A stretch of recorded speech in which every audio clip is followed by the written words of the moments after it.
Welcome to Luca is a Billionaire, where the only thing I invest in is your answers. You start by making safety the primary action.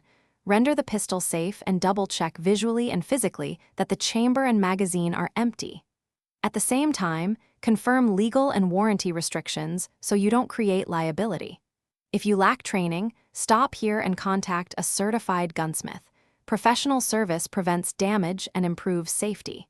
Once those checks are complete, prepare to identify the sight type so you can determine whether removal is feasible or should be left to an armorer.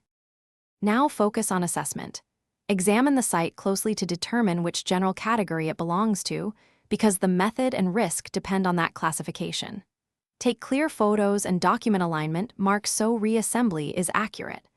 Make sure you understand whether the sight is staked, peened, threaded, or press-fit, but do not attempt invasive techniques if you lack the right training.